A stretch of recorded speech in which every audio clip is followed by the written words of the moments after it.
Provision Accommodation Deputy Derek Nolan has 4 minutes to make the initial statement. Deputy.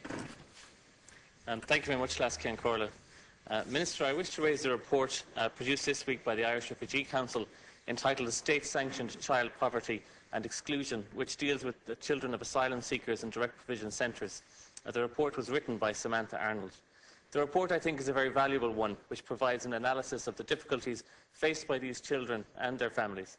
I think it is particularly appropriate that this report should issue on the day of the decision to hold a children's rights referendum, and that we should discuss it in this House the day the wording is published. Of the 5,098 residents in direct provision, over 1/3 are children. These children spend a significant proportion of their childhood in direct provision accommodation.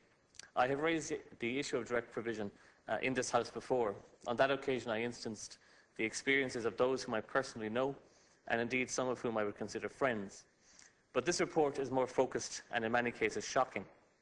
It instances reports of poor accommodation, overcrowding, malnutrition, poverty, educational exclusion, amongst others, amounting to a breach, in my view, of these children's human rights.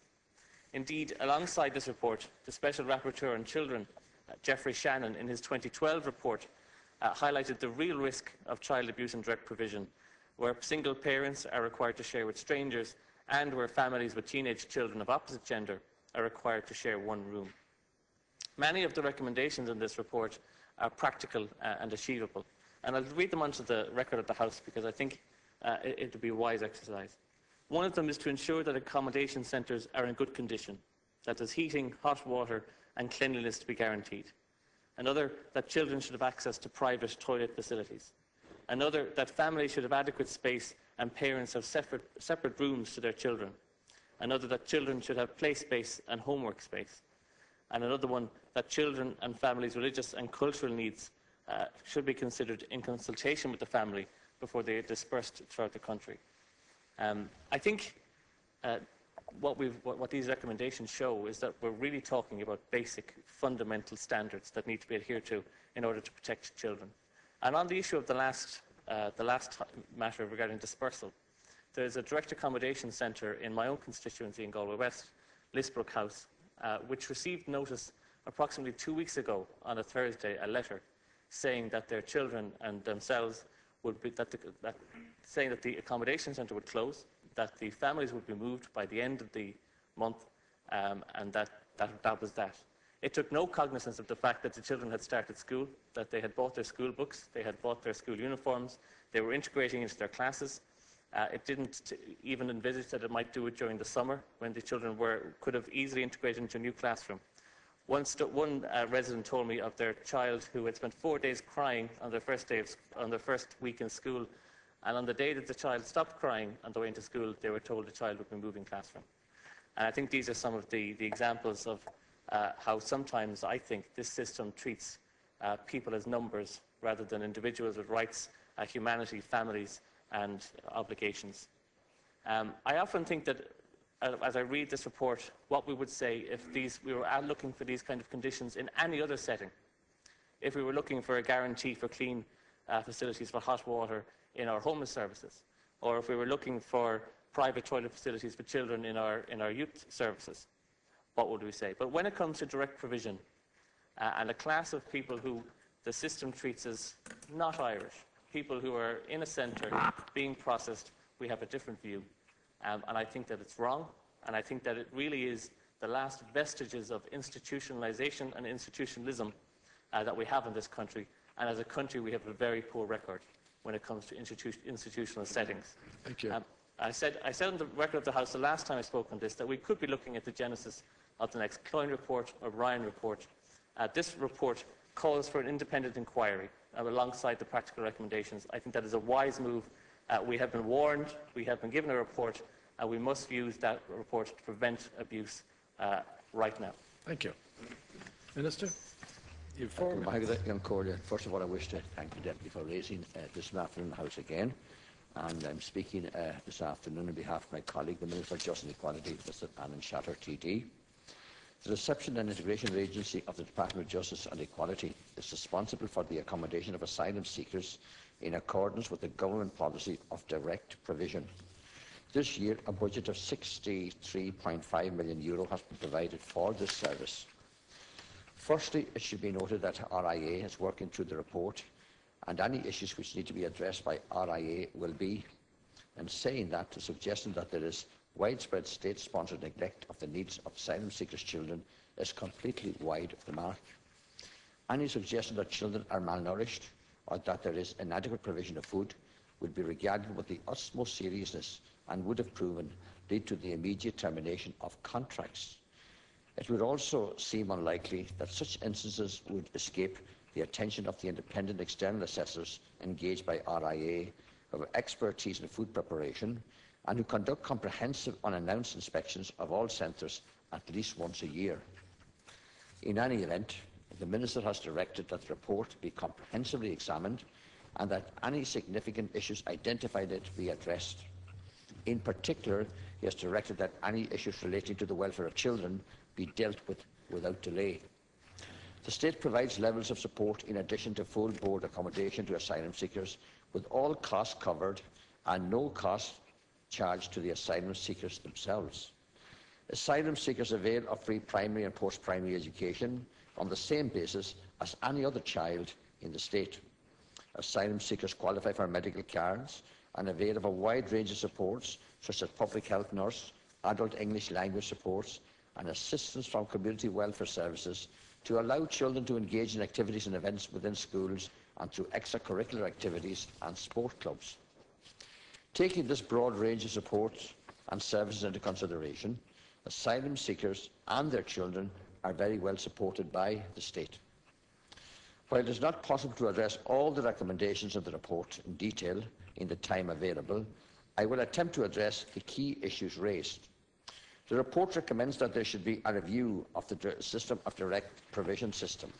Direct provision ensures that a suitable standard of accommodation and ancillary services are provided to asylum seekers. The treatment of asylum seekers in this country is at least on a par with any other country, and the direct provision system delivers a high standard of service and value for money to the taxpayer through coordinated service delivery to asylum seekers. A number of recommendations relate to maintaining standards across the accommodation centres. RIA sets out standards of service in its contracts, including legislative standards. RIA engages internal and expert external inspectors to review its accommodation standards. As indicated earlier, RIA engages independent external assessors with expertise in fire safety and food preparation to conduct comprehensive unannounced inspections of all centres at least once a year. The inspectors look at all aspects of the accommodation centre in relation to the proprietor's obligations under the contract. Any diminution in standards which comes to the attention of RIA is immediately followed up. In cases where standards stipulated in the contract have not been met and the proprietor has not made sufficient efforts to remedy the situation, the contract may be terminated. A number of recommendations relate to the safety of children and child protection concerns. The safety of all asylum seekers, especially children, is of critical importance to RIA. All complaints concerning safety of residents are taken very seriously by RIA and centre managers. RIA's child protection policy ensures that child welfare concerns are referred to the HSE and the Gardaí. All accommodation units within the RIA accommodation portfolio are measured to ensure they conform to legislative requirements. In some cases, growing families refuse to avail of more suitable accommodation alternatives being offered to them. The ninth recommendation is to allow asylum seekers who have been in Ireland for more than 12 months to work to enable parents to provide for their children. Under the law, asylum seekers cannot work. In light of experience in 1999, when asylum seekers were given the right to work and application numbers trebled, it is not proposed to change the policy in this regard. There are recommendations in relation to financial and other supports for asylum seekers in direct provision. All accommodation costs, together with the cost of meals, heat, light, laundry and maintenance, are paid directly by the State. In addition to direct provision allowance payments, community welfare officers provide assistance through exceptional needs payments, including back-to-school payments as well as life events such as school trips, sports and other curricular activities. Thank you, Minister. Deputy Nolan, you have 2 minutes. Thank you. Can I thank the Minister for his reply? I'd like to welcome, first of all, the commitment for the report to be comprehensively examined. I think that's very welcome. And also that the issues relating to children will be dealt with immediately. And to follow on from my initial statement, I also wish to thank the Minister for his intervention in the case that I referred to, and to suspend the transfer of families from the accommodation centre in Galway. I want to put that thank you on the record. In relation to the first recommendation, which talks about direct provision and the need for a review of the system, in many ways, and this is no disrespect, Minister of State, I wish the Minister was here, because the programme for government specifically outlines that that is something that is to be achieved, that it is a target of this government, and it is something that the Minister, in his life as an opposition spokesperson on children and on justice, has spoken of the need for. So I would hate to think that something would be said in opposition that wouldn't be carried forward into government, and that a view could change so dramatically. But it's something that I'm sure we'd have the opportunity to discuss with the Minister, because I, for one, as a member of a government party, would not be happy to think that the government is completely satisfied with the direct provision system, that we do not see that it requires reform, or that we do not see that it requires a view, because that is not what we have said previously. I wish to also point out that I do accept that the Reception Integration Agency is not running a completely systematically failing system in terms of its treatment of asylum seekers and those residents in the centres. And it is not a case that the examples I have outlined are completely widespread in every case. But the report does highlight specific examples of those occurrences being in place. And I think that when we're talking about children, one occurrence is too many. 2 occurrences is unforgivable, especially if we are warned about them and we know that they're happening. I would say that the broader issue of asylum and those in the centres is to do with the immigration system, how long it takes. Many of the people in these centres are there for 6, 7 years, and the entire system needs a root and branch reform urgently. And it's not something that can be kicked down the line continuously. It needs to be done urgently with the sense of the urgency it deserves. Thank you. Minister. The direct provision system is operated by the Reception and Integration Agency of the Department of Justice and Equality is only one element of the state's response to its international obligations in the area of asylum. As well as educational, health and welfare cost, there is the asylum determination system itself, as well as the downstream judicial and policing costs.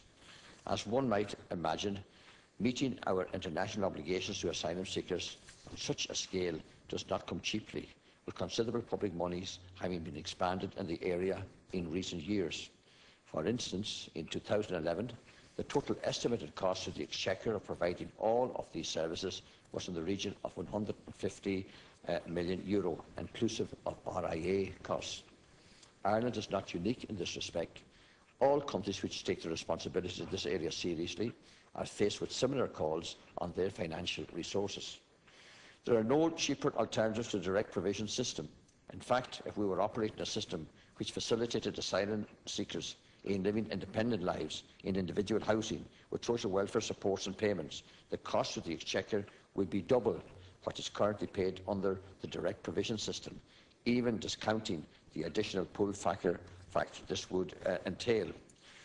This was a key finding in the Value for Money report in 2010 on the direct provision system, a copy of which is in the Oireachtas Library. The direct provision system itself provides security for asylum seekers by meeting their basic needs for food and shelter. In addition to meeting these basic needs, asylum seeker children benefit from a range of free services from the state, including education and health services.